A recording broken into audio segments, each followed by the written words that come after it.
Olá, seja bem-vindo ao curso Segurança no Desenvolvimento de Software da SafeSource. Meu nome é Ricardo Albuquerque. Pessoal, esse é o nosso curso de Segurança no Desenvolvimento de Software. E agora nós vamos ver o módulo 2 da aula 9. Vamos falar sobre especificação de segurança. Como você especificar uma aplicação com um nível razoável de segurança e quais os principais controles de segurança que se deve colocar numa aplicação e os cuidados com ele. Controles de segurança são coisas como autenticação, controle de acesso, auditoria e por aí vai. A gente vai ver como implementar essas coisas de forma adequada. Isso cobre o nosso item 4.3 da ementa. Mas antes da gente entrar nesses controles de segurança, é importante a gente saber como que nós vamos chegar lá, como nós vamos decidir qual controle usar. A gente viu no último módulo como nós podemos ter um ambiente de desenvolvimento seguro. O ambiente de desenvolvimento seguro é aquele que garante que o ambiente de desenvolvimento em si, a equipe de desenvolvimento em si, ela tem um controle sobre o código-fonte, tem um controle adequado de segurança sobre documentos e etc. Mas a gente viu que o principal objetivo quando se fala em segurança no desenvolvimento de software não é o ambiente de desenvolvimento em si, não é a segurança do ambiente de desenvolvimento em si, mas é sim garantir que esse ambiente de desenvolvimento consiga produzir um sistema com alto grau de segurança. E para sermos capazes de produzir um software com alto nível de segurança, é muito importante que tenhamos um processo de desenvolvimento de sistemas. Nós falamos sobre isso quando vimos as normas de segurança em desenvolvimento, e lá foi esclarecido que é absolutamente imprescindível que você tenha um processo de desenvolvimento adequado para produzir um software seguro. Desenvolvimento é uma atividade contínua, um software, a bem dizer, ele não acaba nunca. Ele começa a ser desenvolvido, depois ele tem manutenções, evoluções ao longo do tempo. É preciso que exista um padrão na forma como a equipe trata aquele desenvolvimento para garantir que há uma segurança no final, que há uma qualidade do sistema e segurança no final. A primeira parte desse processo de desenvolvimento seguro, desse processo que vai garantir que nós vamos produzir um sistema com segurança, é justamente a especificação, análise e projeto de sistemas. Nós já vimos que não existe segurança 100%. Toda segurança é baseada numa especificação de segurança. Você precisa ter um padrão de segurança para garantir a segurança do seu sistema. O que é um sistema seguro? É um sistema que teve uma especificação de segurança bem feita e que o produto final do desenvolvimento está aderente àquela especificação de segurança. Isso é um sistema seguro. Então, a especificação de segurança é algo imprescindível para você garantir a segurança do seu sistema, para você saber que tem um sistema seguro em mãos. E como é que a gente vai fazer essa parte de especificação, análise e projeto do sistema de forma a garantir a segurança? Bom, o seu sistema já vai precisar dessas etapas de qualquer forma. Qualquer sistema precisa de uma especificação, de uma análise de um projeto de sistema. O que nós nos propomos a fazer aqui é explicar quais são os controles de segurança que você precisa ter nessas etapas do desenvolvimento de sistemas para garantir que a sua especificação do seu sistema como um todo já inclui os aspectos de segurança de forma a você poder verificar isso no final. Então, a especificação de segurança consiste em você levantar quais são os requisitos de segurança da sua aplicação. Então a gente vai ver que primeiro a gente precisa identificar as necessidades de segurança da aplicação para então estabelecer esses requisitos de segurança. O projeto da aplicação é a segunda etapa, é o resultado da análise. Ele vai dizer como a sua aplicação vai atender aqueles requisitos levantados na especificação de segurança. Então veja, quando a gente fala de segurança, a gente tem sempre essas três etapas. Primeiro, identificar a necessidade de segurança da sua aplicação. Por que a sua aplicação precisa de segurança? Segundo, itemizar, identificar os requisitos de segurança da sua aplicação. E, finalmente, o projeto, ou seja, dizer como você vai atender esses requisitos.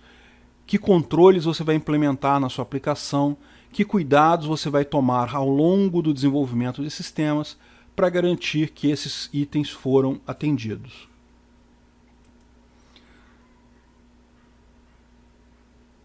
A sua equipe de desenvolvimento já tem um processo de testes e avaliações da aplicação. Então, aqui, mais uma vez, é óbvio que testes e avaliações de segurança são imprescindíveis para você garantir a segurança da aplicação. Mas a nossa ideia não é que você faça um teste de segurança separado dos testes da sua aplicação. Você vai incluir no seu processo de desenvolvimento os testes de segurança junto com os demais testes da sua aplicação. Nós vamos falar em detalhes sobre testes e avaliações de segurança nos 2 últimos dias desse curso. Por hora, basta a gente saber que são necessários testes de segurança específicos. Então, ao lado dos testes funcionais, dos testes de homologação da sua aplicação, você vai incluir os testes e avaliações de segurança. Quais são esses testes e como eles são realizados, isso vai ficar mais para frente. O nosso foco agora, o foco deste módulo, é que a gente consiga fazer uma boa especificação de segurança, ou seja, a gente quer produzir uma lista de requisitos de segurança que defina com precisão os pontos de segurança necessários à nossa aplicação, que não sejam exagerados para não gerar custos e não gerar dificuldades mais adiante, mas que impeçam ameaças mais comuns, impeçam problemas da nossa aplicação no dia a dia.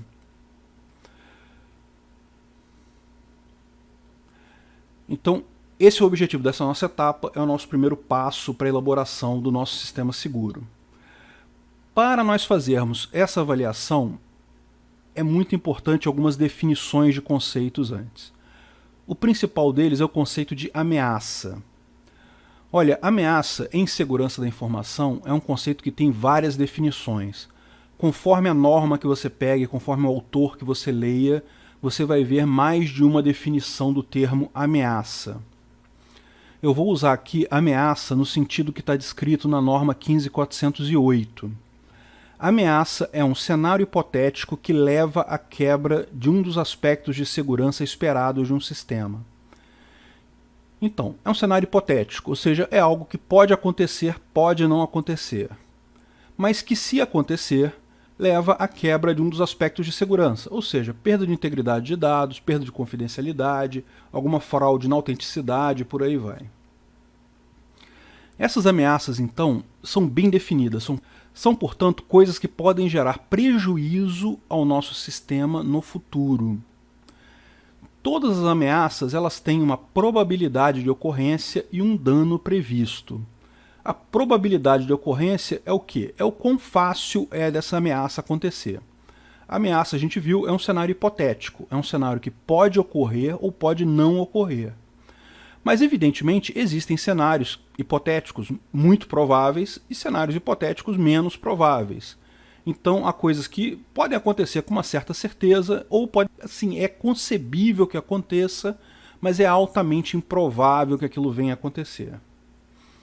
Então, isso é a probabilidade de ocorrência de uma ameaça.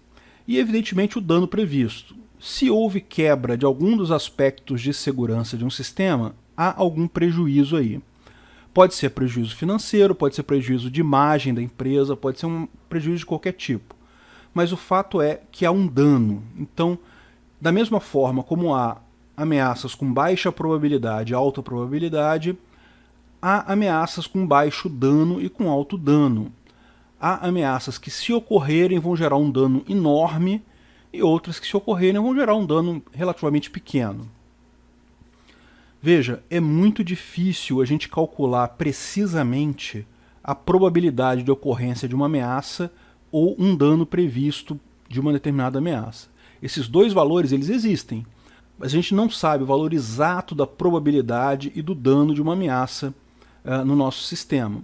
Tudo que a gente pode fazer é estimar esses valores.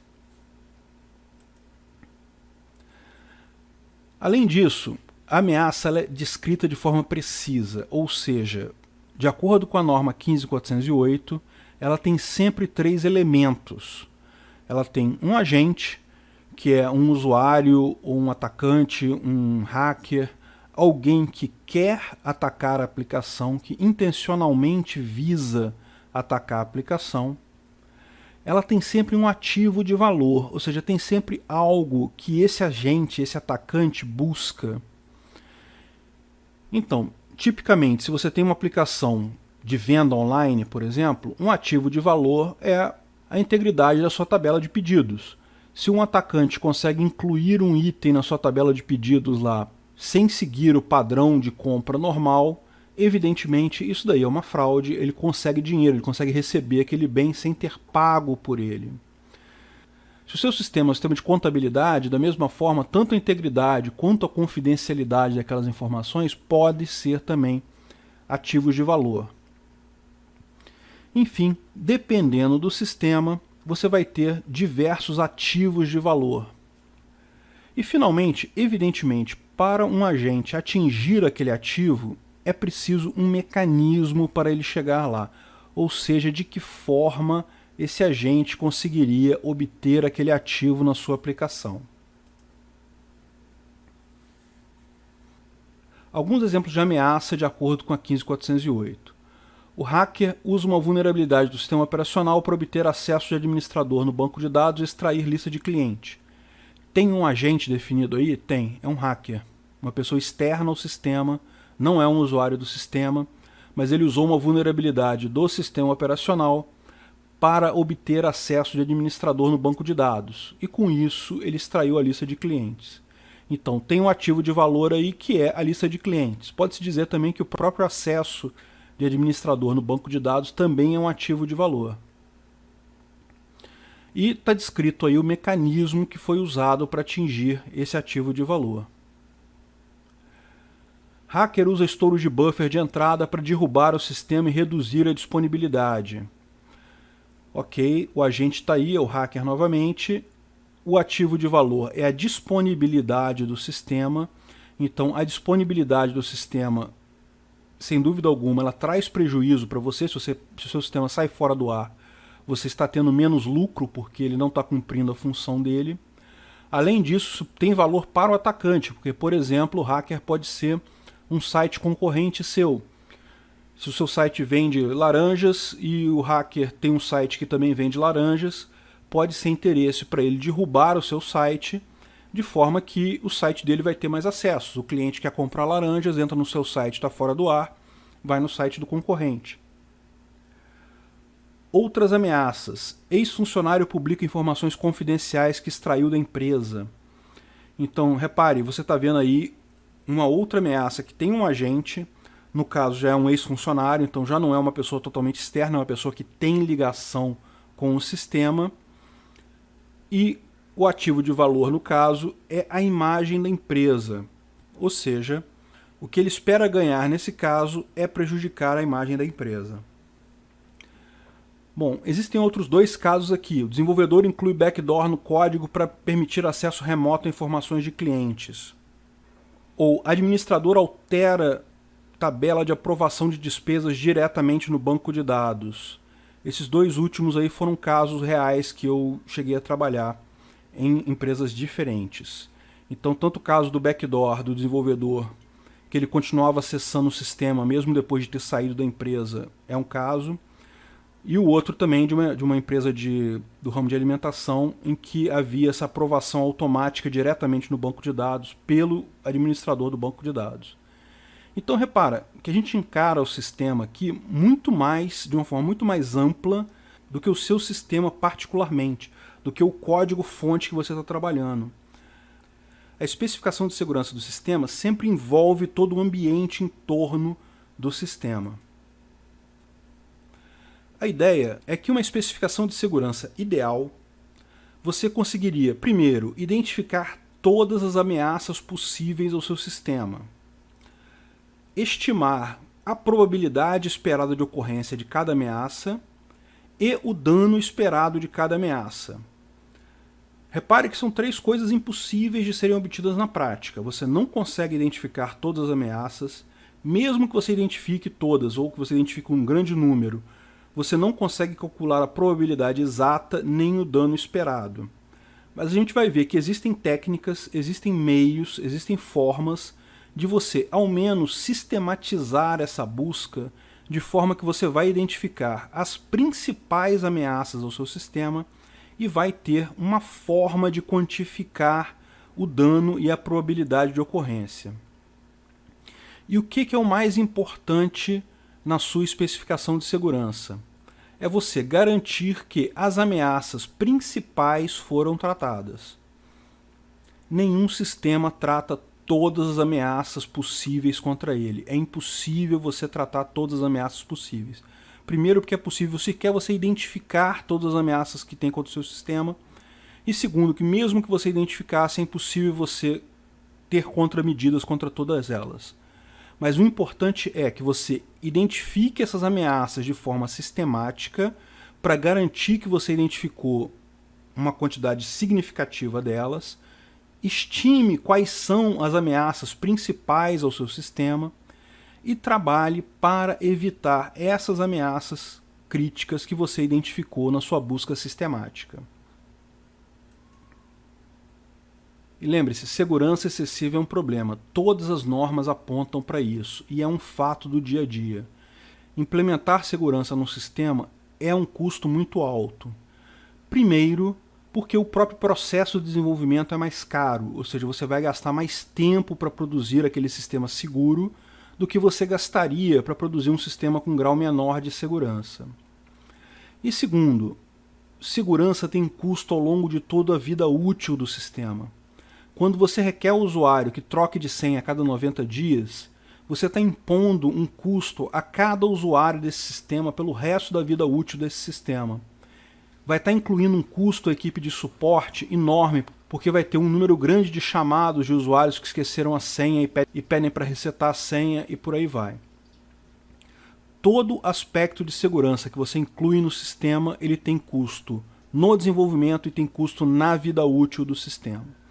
Então, o ideal é que você tenha os aspectos de segurança necessários para fazer frente às principais ameaças, as ameaças mais caras, as mais prováveis, mas você não deve tentar evitar todas as ameaças possíveis, sair incluindo controles de segurança de todos os tipos, no máximo disponível pela tecnologia. Isso vai sair muito caro, isso não é custo eficiente. Além do problema de você ter o custo ao longo da vida útil do sistema, lembre-se que você tem a questão de rejeição do usuário final ao sistema. O que é um fator que acontece naturalmente, principalmente se o seu sistema é um sistema voltado para o público externo, para clientes, por exemplo. Você quer que o cliente use o seu site, você não quer impor um site que o cliente fique lá tentando escolher a senha dele, você requer 18 caracteres com 3 sinais, 4 maiúsculas e etc. E o cliente fica 3 horas tentando achar uma senha que o seu sistema aceite. Você não quer isso, você quer um sistema simples, que o seu usuário consiga entrar e usar, e ao mesmo tempo as ameaças mais comuns, as ameaças mais danosas são impedidas. Esse balanço é o segredo da coisa, por isso é complicado fazer uma boa especificação de segurança. Se a especificação de segurança fosse meramente use o máximo de segurança em todos os requisitos da norma, acabou o nosso problema, a gente pode acabar o curso aqui, não é necessário mais fazer nada. Você pega aqueles requisitos de segurança da 15408 de cada controle, implementa eles todos no nível máximo e pronto, estamos resolvidos. O fato é, isso é economicamente inviável e isso não é desejável para a maior parte das aplicações. Então, o nosso desafio aqui é identificar exatamente aonde a sua aplicação precisa de segurança. E essa é a primeira fase da nossa especificação, em que a gente vai fazer a análise do ambiente da aplicação, ou seja, vamos identificar por que a nossa aplicação precisa de segurança. Existem só 2 motivos pelos quais uma aplicação precisa de segurança.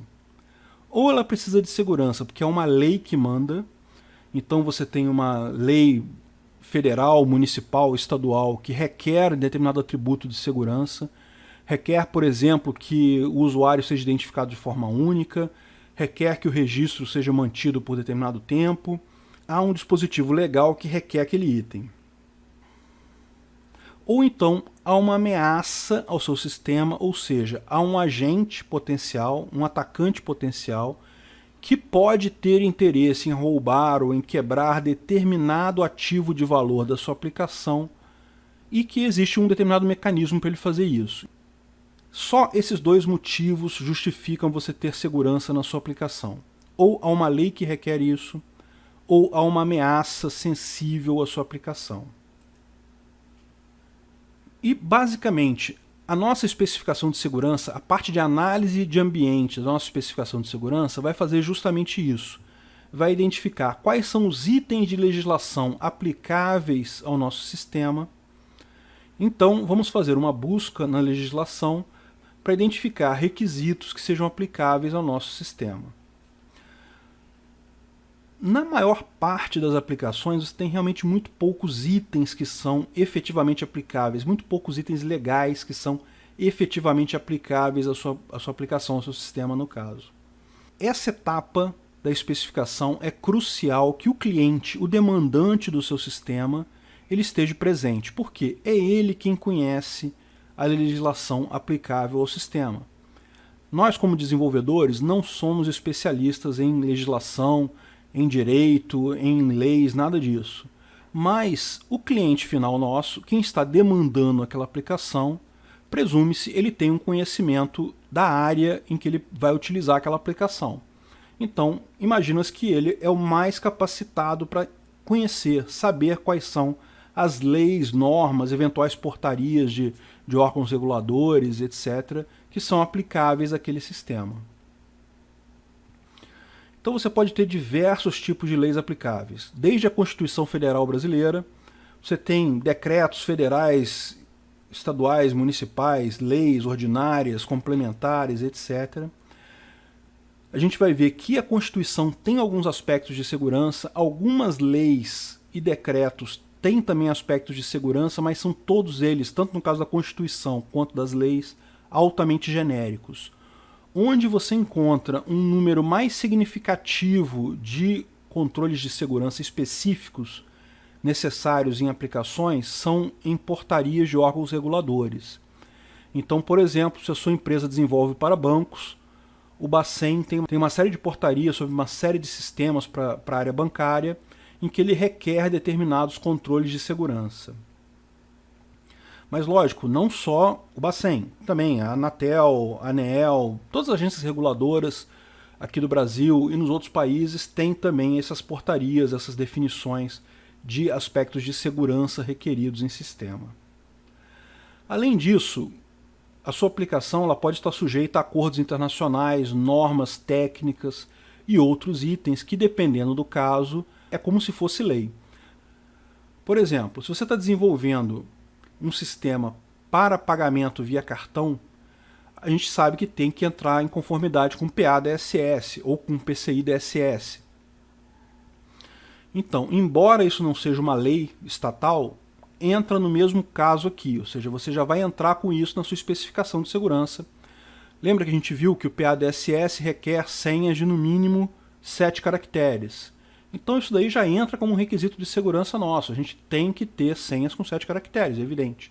Não tem como fugir disso. Você pode até chegar à conclusão que precisa de mais caracteres, mas nunca de menos.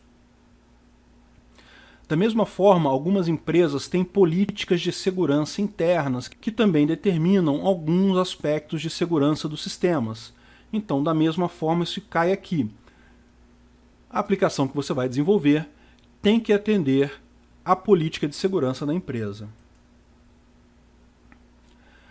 Bom, só por curiosidade, vamos dar uma olhada nos principais aspectos genéricos que a gente tem em leis de aspectos de segurança.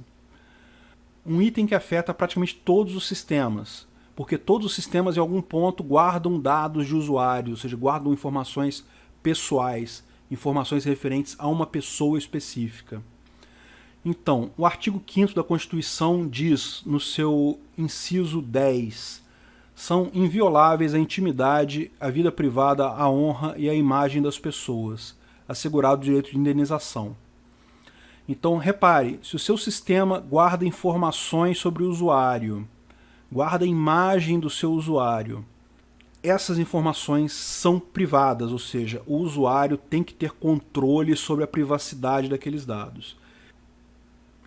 Lembra da nossa definição de privacidade que a gente viu lá na primeira aula? Privacidade é o usuário é dono da informação que refere-se a ele. Então, não é que o seu sistema não possa armazenar a imagem do usuário, não é que o seu sistema não possa armazenar quaisquer informações sobre o usuário. A questão é, tem que ser dado ao usuário o direito de definir como essas informações vão ser disponibilizadas, vão ser usadas. Além disso, no mesmo artigo 5º, no inciso 12, é inviolável o sigilo de correspondência, comunicações telegráficas, de dados, etc, etc, etc. Então repara, sempre que a sua aplicação guarda informações de usuário, é muito importante que ela tome esses cuidados. Você já sabe que existe uma necessidade de privacidade desses dados. E você sabe que existe uma necessidade de confidencialidade desses dados. É inviolável o sigilo, ou seja, os dados dos usuários têm que ser mantidos confidenciais, têm que ser mantidos restritos. Muitos desenvolvedores têm uma tendência a criar cadastro de usuário com um monte de informação. Pede endereço, telefone, nome da mãe, nome do pai, cidade que nasceu, não sei o que lá. E repara, quanto mais informações você guarda no seu sistema, maior o risco que você está assumindo, porque você é responsável perante a lei pela confidencialidade dessas informações. Se algum atacante atacar o seu sistema e obter aquelas informações do usuário, quanto menos informações você tiver, melhor. A recomendação que já sai daqui para qualquer sistema é: guarde o mínimo de informações do usuário necessárias. Não faça cadastro do usuário com informações do tipo: ah, pode ser que um dia eu precise do endereço do usuário, então vou pedir de uma vez. Não faça isso. Se o seu sistema só precisa de um e-mail e um nome de usuário, peça só o e-mail e o nome de usuário, mais nada. Mas veja, mesmo isso, e-mail e nome, é dado pessoal. Então mesmo isso está sujeito à confidencialidade e à privacidade. Então o usuário tem que autorizar claramente o sistema a usar aquelas informações para os propósitos do sistema, e o sistema tem que garantir que aquelas informações não vão ser divulgadas. Ele tem que ter um controle de acesso, tem que ter um controle de confidencialidade para garantir que aquelas informações não vão ser usadas, não vão ser divulgadas de forma inadequada.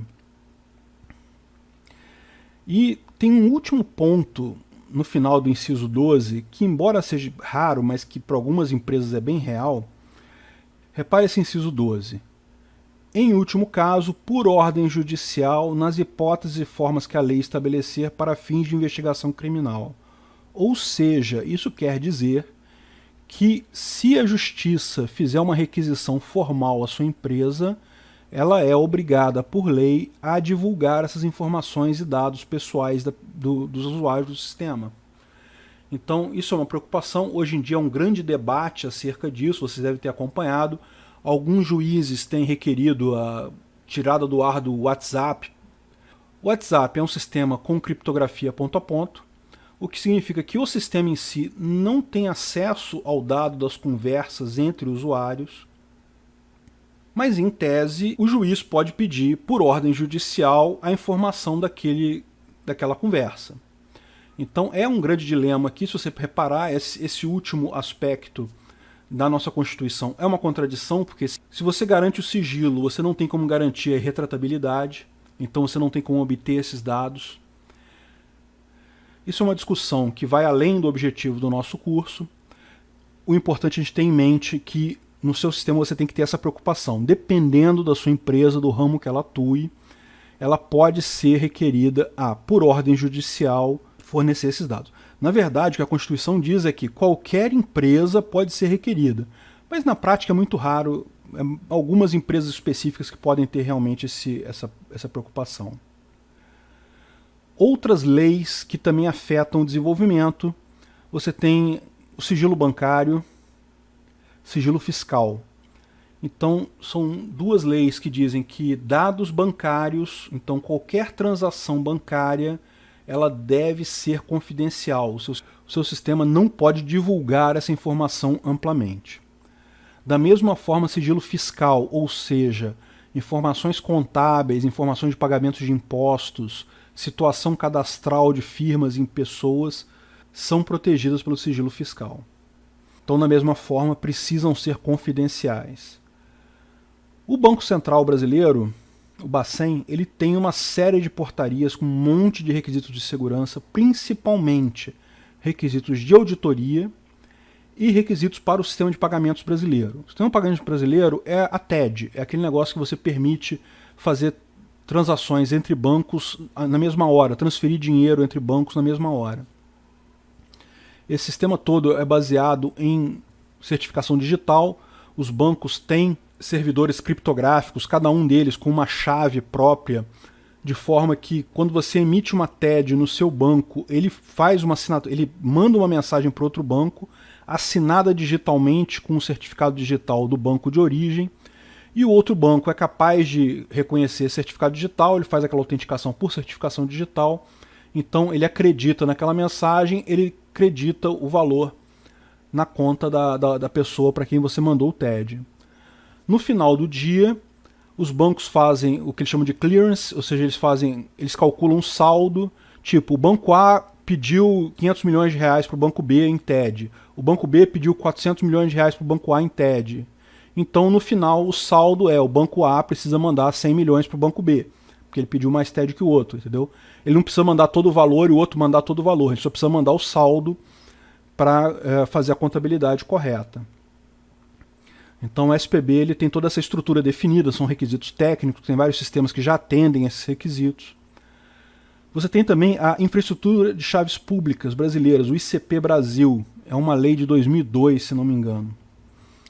E basicamente institui a assinatura digital como válida no Brasil. Hoje no Brasil você pode comprar imóvel com assinatura digital. Não, ninguém faz isso, ou pelo menos eu nunca vi ninguém fazendo isso, mas em tese é possível.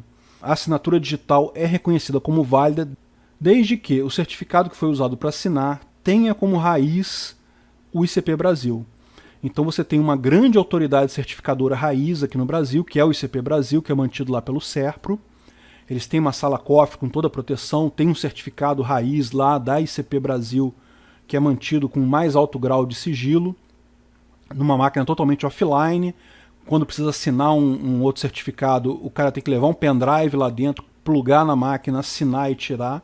Ele não tem nenhuma comunicação via rede com essa máquina. Mas basicamente essa máquina, esse certificado, ele só assina o certificado o quê? Das certificadoras principais. Então, lembra daquela ideia da árvore de certificação. Esse certificado do ICP Brasil, ele assina os certificados das autoridades certificadoras. Aqui no Brasil tem umas 4 ou 5, DigiSign, VeriSign, o Serasa, enfim, tem algumas certificadoras aqui no Brasil. E essas, por sua vez, emitem os certificados para as pessoas. Então você pode entrar no site de uma das certificadoras e comprar, por exemplo, o seu eCPF, que nada mais é que um certificado digital seu ligado à ICP Brasil.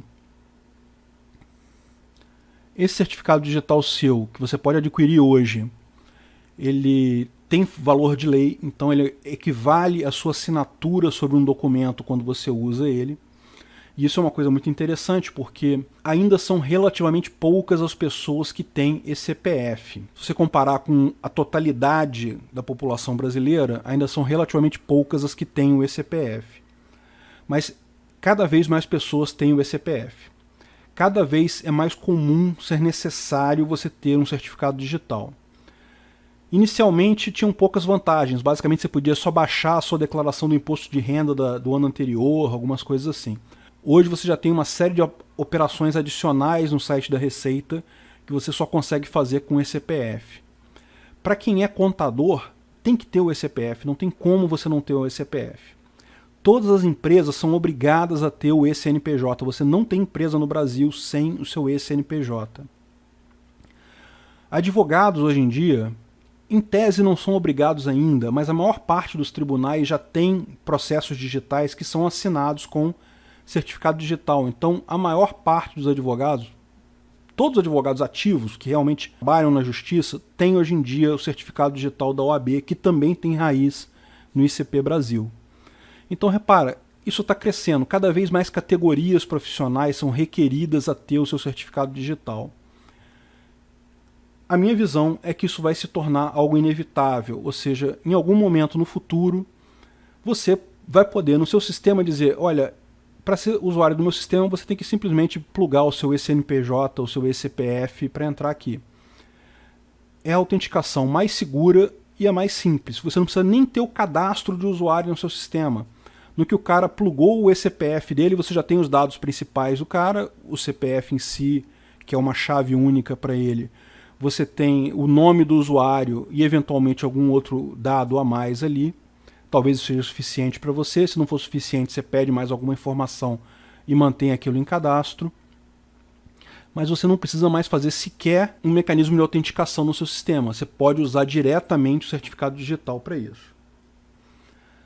Bom, além disso, como a gente falou, tem uma série de outras portarias de agências reguladoras. Se você for lá no site da ANP, da Anatel, tem uma série de portarias lá, e algumas dessas portarias referem-se especificamente a requisitos de segurança para sistemas. E, finalmente, se você desenvolve sistemas para a administração federal brasileira, existe uma lei 4553, um decreto-lei, que estabelece os padrões de segurança de aplicações no Brasil. Na verdade, essa lei ela já foi alterada, tá? Essa lei aí é original alguns anos atrás, mas já teve novas leis sobre isso. Só como curiosidade, esse quadro aqui foi preparado pelo DSIC, que é o Departamento de Segurança Institucional e Segurança da Informação e Comunicações da Presidência da República. Ele mostra os dispositivos que são aplicáveis, as leis que são aplicáveis a sistemas desenvolvidos para a Presidência da República. Então, você tem aqui esse quadro, repare que aqui ele é bem completo, vai bem na linha do que a gente pretende fazer na nossa especificação de segurança. Não é um quadro que possa ser usado para outros sistemas, evidentemente, porque ele foi levantado para alguns sistemas particulares, para a Presidência da República de forma particular. Mas é sempre interessante você ver, até se você quiser, por curiosidade, ler as leis que estão descritas aqui, é bastante interessante. Tem bastante coisa, embora dispersa na legislação. Embora dispersa na legislação. É importante você verificar esse tipo de coisa junto ao seu cliente, justamente porque legislação também é algo que muda com o tempo. Então, mesmo que eu quisesse aqui explicar para vocês cada item desses aqui, não ia adiantar nada, porque daqui a um tempo isso tudo já mudou, já alterou, já são novas leis, novos formatos. A ideia é, você vai ter que ver com o seu usuário, com o demandante daquela aplicação, quais são os requisitos legais que aquela aplicação deve atender. E como é que você vai fazer isso? Você vai montar uma tabela na sua especificação de segurança, em que você vai itemizar esses pontos.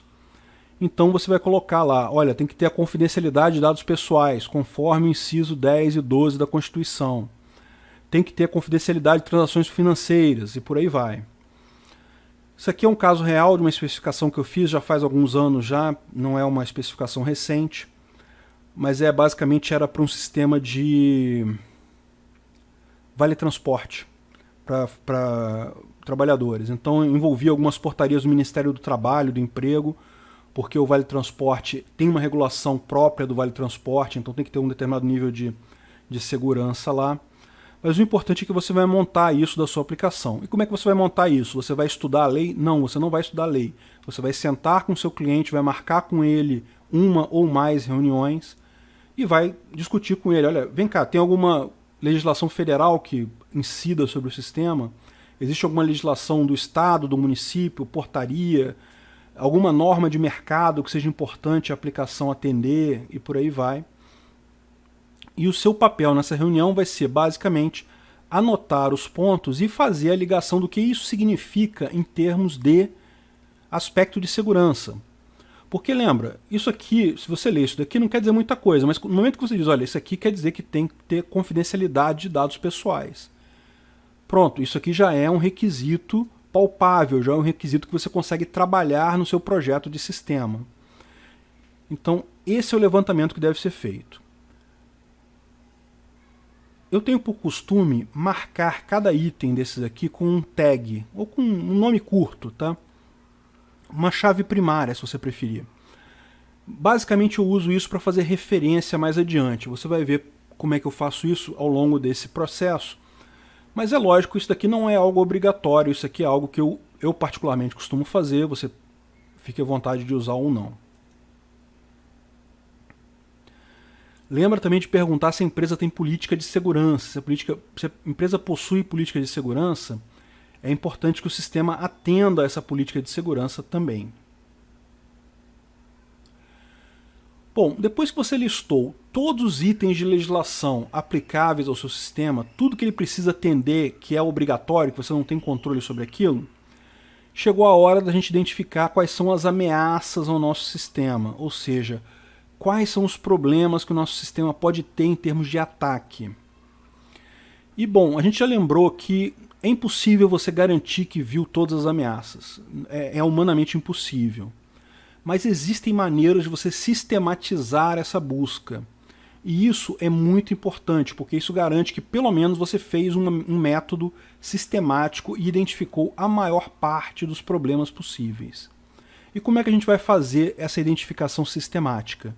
A gente vai partir justamente listando os agentes que interagem com o nosso sistema e os ativos de valor que tem no nosso sistema, e finalmente ligando os dois através dos mecanismos.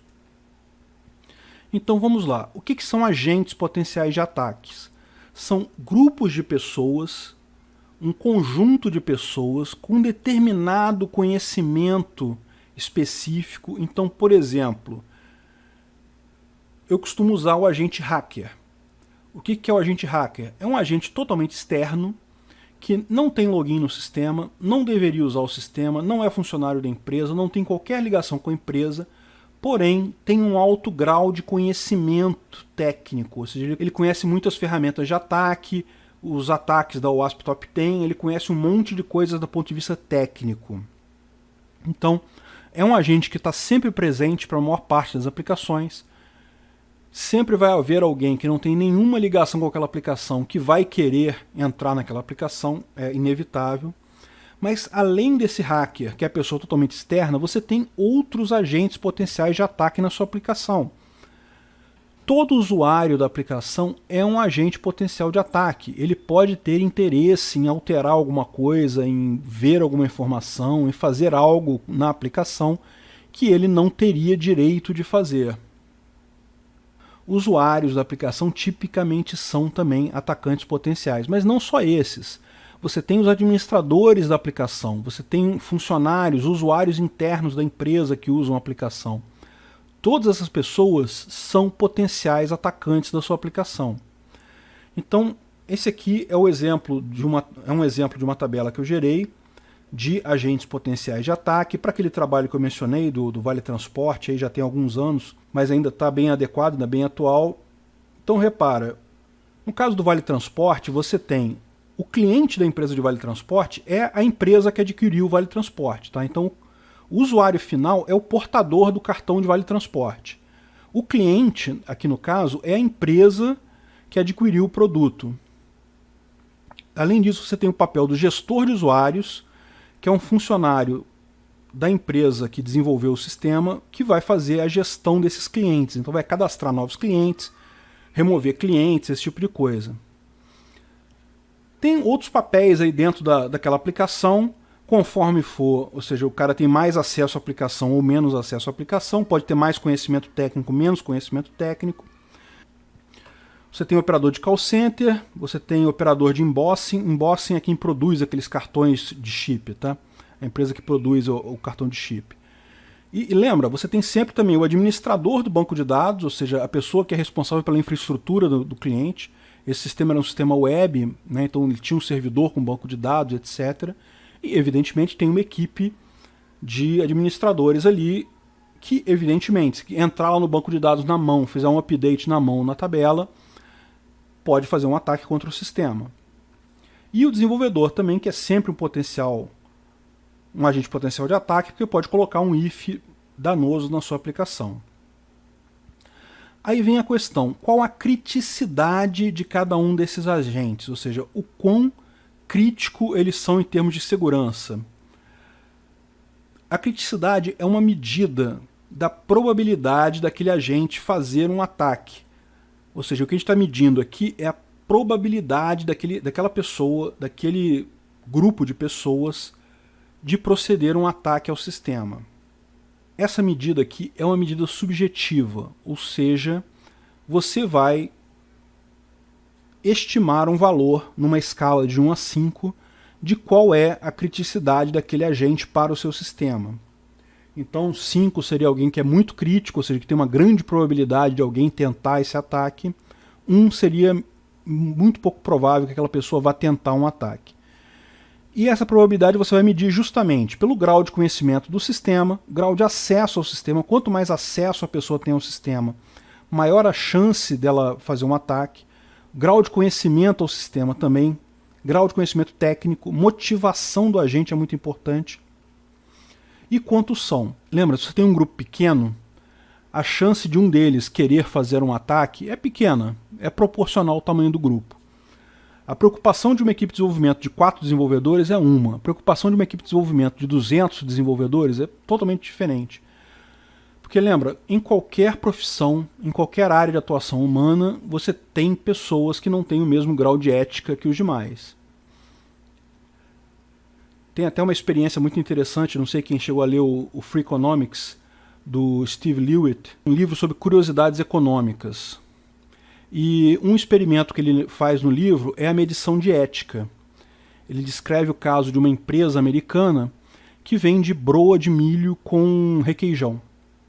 E como é que eles vendem broa de milho com requeijão? Eles vão nas cozinhas das empresas lá de Manhattan e colocam um tabuleiro de broa de milho, colocam um pote de requeijão e colocam uma caixinha do lado, dizendo, olha, custa $1 a broa.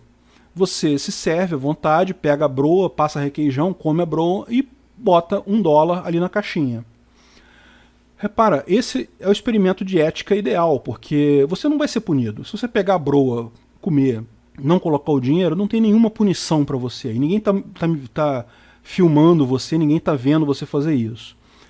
Então realmente é uma questão ética. Paga quem acha correto pagar.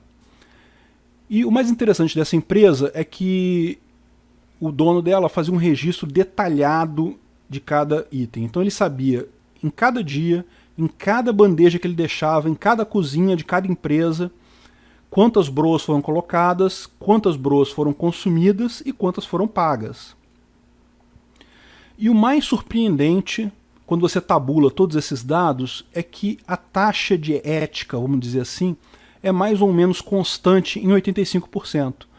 Ou seja, 85% das pessoas pagam, mesmo sem precisar, mesmo sem estarem sendo observadas, ou sem sofrer nenhuma punição se não pagar. Ainda assim, 85% das pessoas pagam. E isso é muito impressionante porque não importa se o bairro é rico ou o bairro é pobre. Então, em bairros pobres de Manhattan, ele atuava também em outras áreas, no Brooklyn, coisa e tal. Então, em áreas pobres, a taxa era de 85%. Em áreas ricas, a taxa era de 85%. A única covariância que ele encontrou nesse estudo dele foi em relação à altura do andar no prédio. Ou seja, quanto mais alto o andar do prédio, menor era a ética, mais as pessoas tinham a tendência a comer a broa e não pagar. E aí é uma coisa curiosa, né? Ou seja, o impressionante, o que pode se tirar daí é que a ética é mais ou menos constante. A questão do andar, a gente só pode especular, né? Porque a maior parte das empresas, a diretoria e a autogerência ficam nos andares mais altos. E o que a pesquisa mostra é que quanto mais alto o andar, menos ética. E aí a questão só que fica é, será que é preciso ter menos ética para subir na vida? Ou depois que você sobe na vida, você tende a ter menos ética? Enfim, isso aí é só uma parte aqui, mas o importante a gente notar é que em qualquer equipe vai ter uns 15% ali que não vão ter o mesmo padrão ético do resto da equipe. Então a gente tem que ter a preocupação de, principalmente em equipes muito grandes, você ter considerar aquela equipe como um potencial agente de ataque. O segundo ponto que a gente tem que levantar são os ativos de valor, ou seja, o que no seu sistema é digno de ser roubado. Veja, o seu sistema trata muitas informações que, do ponto de vista de um atacante, não tem valor nenhum. Ou seja, ele não vai entrar no seu sistema para roubar, sei lá, data de manutenção de bebedouros. Não faz sentido isso. Apenas algumas informações no seu sistema são informações que poderiam ser usadas por atacantes, que poderiam ter valor para o atacante. Então, a ideia aqui é a gente listar os ativos de valor do seu sistema. Então, novamente, você vai reunir a equipe de análise do seu sistema, vai se reunir com o cliente também. Da mesma forma que você fez isso nos agentes potenciais de ataque, você faz uma reunião com o cliente, com a equipe toda de análise daquele sistema e tenta identificar quais são os agentes potenciais de ataque. Aqui você vai reunir a equipe de análise e o cliente ou o demandante final da sua aplicação e vai da mesma forma identificar num brainstorm quais são os ativos potenciais de valor, ou seja, que informações na sua aplicação um atacante poderia ter interesse em roubar. Então ele poderia ter interesse em roubar, do caso lá dessa aplicação de exemplo que eu estou mostrando, o saldo do cartão, ou seja, cada cartão de vale transporte tem um determinado saldo. Se ele consegue saber o saldo de um cartão, ele pode direcionar um roubo daquele cartão, enfim, alguma coisa assim. O cartão magnético em si, então evidentemente se alguém rouba o cartão magnético de outra pessoa, o cartão de vale transporte, ele passa a poder usar aquele saldo, então é um ativo de valor. Recarga do cartão, senha do cartão e por aí vai. Tem uma série de informações nesse nosso sistema que podem ser interessantes para um atacante obter. Lógico, a ideia é que você vai avaliar a sua aplicação e vai identificar os ativos de valor que a sua aplicação pode fornecer a um atacante. E muito importante, você vai marcar aqui o dano esperado no caso de quebra desse item, ou seja, no caso do atacante conseguir obter essa informação. Então a criticidade, nesse caso, ele vai mostrar para você quão danoso seria para a empresa se aquele ativo for roubado ou for adulterado de alguma forma. Bom, e quais são os ativos mais críticos na sua empresa? Essa é uma coisa fácil de fazer, porque o principal motivador é sempre dinheiro. Se você tem no seu sistema alguma coisa que pode fornecer dinheiro para o atacante, esses são os ativos mais críticos. Porque o atacante ele é sempre muito mais direcionado a obter retorno financeiro. O melhor retorno financeiro possível é o indireto. É aquela informação que ele pode vender para outros. Se ele vender para outros, ele tem lucro. E existem informações desse tipo. Por exemplo, o número de e-mail do celular e o número do chip de celular. Um atacante que consiga roubar esses dados da sua empresa é uma empresa de telefonia celular, você sabe que o que identifica o seu celular de forma única para a empresa de telefonia é um número de e-mail que é ligado ao aparelho e um número de chip que é ligado ao seu chip.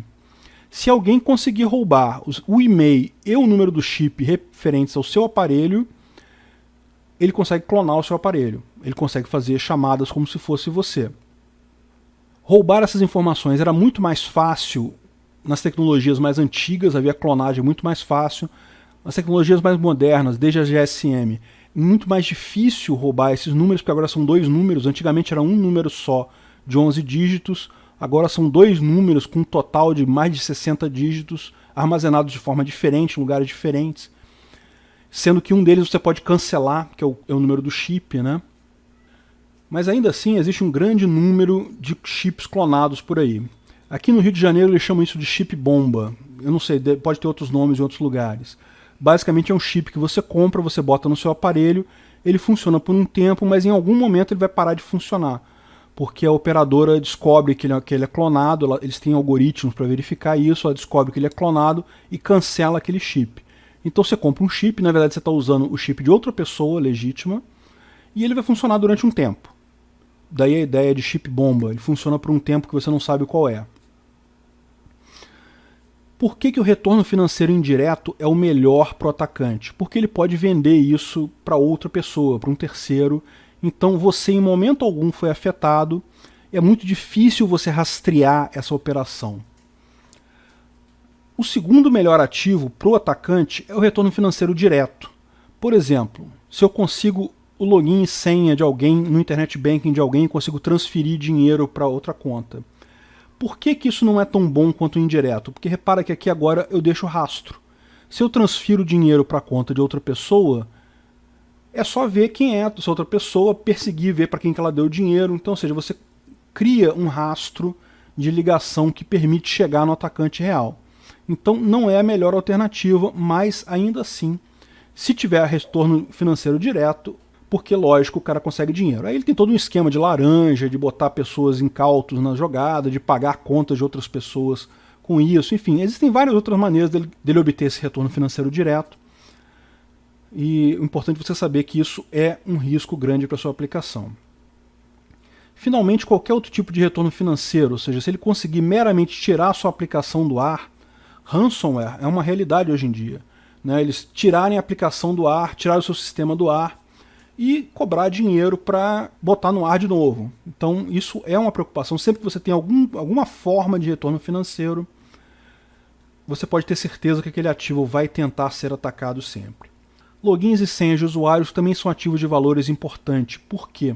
Porque sempre que o funcionário de uma empresa resolve fazer um ataque contra o sistema da empresa, a primeira coisa que ele vai tentar é roubar o login e senha de algum outro colega. Porque, lógico, ele não é burro, ele não vai fazer o ataque com o login e senha dele. Então, login e senha é sempre um ativo de valor importante. Informações de clientes, dados de contas a pagar, enfim, existe uma série de outros ativos que são também muito críticos. E no final, o que a gente vai fazer é ligar os agentes e os ativos e estabelecer a criticidade geral, tá? Então, em tese, a gente vai pegar para cada agente, para cada ativo, e vamos identificar de que mecanismos aquele agente poderia fazer para atingir aquele ativo. Repare, o mecanismo aqui é o menos importante, tá? É realmente assim, você poderia fazer essa ligação só agente, ativo, criticidade. Você vai dizer que para o agente tal, ativo tal, você tem uma criticidade alta se o quê? O agente tem uma probabilidade alta de fazer o ataque e o ativo tem um dano alto se for atacado. Então você já conseguiria, meramente com o cruzamento do agente com o ativo, obter a criticidade de cada uma das ameaças aqui. A ideia de colocar um mecanismo é porque isso ajuda você na hora de trazer as contramedidas a esses ataques. Então, no momento que você coloca o mecanismo, você identifica como você vai fazer para impedir que aquele agente atinja aquele ativo. Veja, o agente está lá, você não tem como eliminar o agente. O ativo também está lá, se ele está no seu sistema, você pode até pensar em minimizar aquele ativo, ou seja, guardar menos informações, guardar alguma coisa a menos, mas ele está lá também. Então, o que você vai atacar na sua especificação de segurança é o mecanismo, é impedir que aquele mecanismo que o agente poderia usar para atingir o ativo, impedir que ele seja possível. E lógico, você vai listar aqui com a criticidade combinada do agente e do ativo e vai atacar principalmente aqueles pares agente-ativo que dão uma criticidade alta, que dão um nível alto de dano e probabilidade. A ideia então é que conforme o seu budget, conforme o seu custo, conforme o valor disponível que você tem para segurança, você pode atacar um número maior dessas ameaças ou um número menor dessas ameaças. Mas você vai sempre buscar atacar primeiro as de maior criticidade e só depois as de criticidade mais baixa. Repara que o que a gente fez aqui não dá garantia de que você identificou todas as ameaças possíveis. Mas nós fizemos uma busca sistemática, a gente garantiu que a gente cobriu um conjunto significativo de ameaças. E espera-se isso ser um conjunto significativo o suficiente para que a especificação nossa seja uma boa especificação. E uma coisa muito importante, o seu projeto do sistema vai conter essa especificação que foi feita e o cliente, ou usuário, ou demandante final da aplicação vai dar um aceite nessa especificação sua. Isso é muito importante porque isso garante também uma isenção de responsabilidade do desenvolvedor. Ou seja, você está dizendo que vai desenvolver uma aplicação que é imune a essas ameaças que a gente viu aqui. Se amanhã o sistema for atacado por uma outra ameaça que não está nessa lista, você está protegido, ou seja, você não era requerido a proteger o sistema contra essa ameaça. E isso ocorre porque, lembra, o número de ameaças é infinito praticamente, podem surgir novas no futuro. Então, o que você consegue garantir é um grupo finito de ameaças. E aqui você deixou claro na sua especificação contra quais ameaças você está protegendo o seu sistema. O passo seguinte é então você detalhar, com base nessas necessidades de segurança que você identificou no seu sistema, quais os requisitos dele, ou seja, como que eles devem impedir aquelas ameaças. Então, se existe uma ameaça de contorno do mecanismo de controle de acesso, por exemplo, você tem que incluir aqueles requisitos que a gente mencionou quando a gente falou de controle de acesso, que é controle de acesso próximo dos dados, nunca na camada de interface. Controle de acesso deve ter as conexões após ele protegidas no modelo Trusted Server, e por aí vai. A gente vai rever no próximo módulo da próxima aula quais são esses itens de especificação em cada caso, mas o importante é, para cada ameaça que você tem, para cada item de legislação, você vai propor requisitos, controles de segurança para evitar aquela ameaça ou para atender aquele item de legislação. E feita essa especificação, você parte para o projeto em si, que é como você vai implementar esses controles na sua aplicação. Uma coisa importante é que uma vez que você fez a análise de ambiente, você tem agora um instrumento de análise crítica. O que é análise crítica? Quando você tiver fechado o seu projeto do sistema, com todo o seu sistema definido, arquitetura, linguagem, componentes e etc., você tem que rodar uma análise crítica. Você vai ver se todas as ameaças que eu levantei, elas são tratadas por esse modelo, por esse projeto meu de sistema. Veja, nem sempre é possível eliminar totalmente a ameaça. Muitas vezes, tudo que você consegue é mitigar ela, ou diminuir aquela ameaça. Mas você tem que tratar as ameaças, você tem que ter mecanismos para pelo menos mitigar aquela ameaça. Todas as leis e políticas de segurança são atendidas, então é importante você verificar. Você tem a lista agora, você fez a sua especificação de segurança, você consegue ver se todas as leis e políticas estão atendidas lá. E lógico, você tem que ver também se aquele seu projeto é factível, se ele é economicamente viável, né? Então isso é análise crítica, você checar se aquele sistema, se aquele seu projeto, ele está de acordo com a sua especificação de segurança e está de acordo com a necessidade de segurança do seu sistema específico. Existem diversas formas de se detalhar o projeto de segurança do sistema, casos de uso, diagramas lógicos.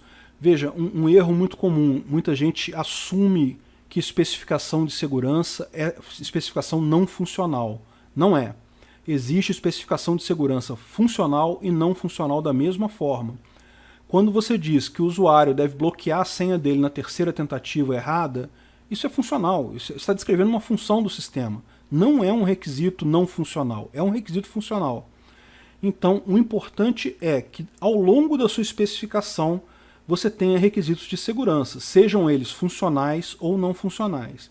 E esses requisitos devem ser detalhados em casos de uso, em diagramas lógicos, aí a forma como você vai detalhar o projeto do seu sistema é conforme a sua metodologia, conforme as melhores ferramentas que você usa. E o importante só é você sempre manter a análise crítica, ou seja, verificar se o que você está desenvolvendo está atendendo ao que você precisa em termos de segurança. Está atendendo às legislações aplicáveis e está atendendo às ameaças mais comuns, as ameaças principais que você identificou no seu sistema. Bom, com isso a gente conclui essa aula de hoje. Muito obrigado e até a próxima aula.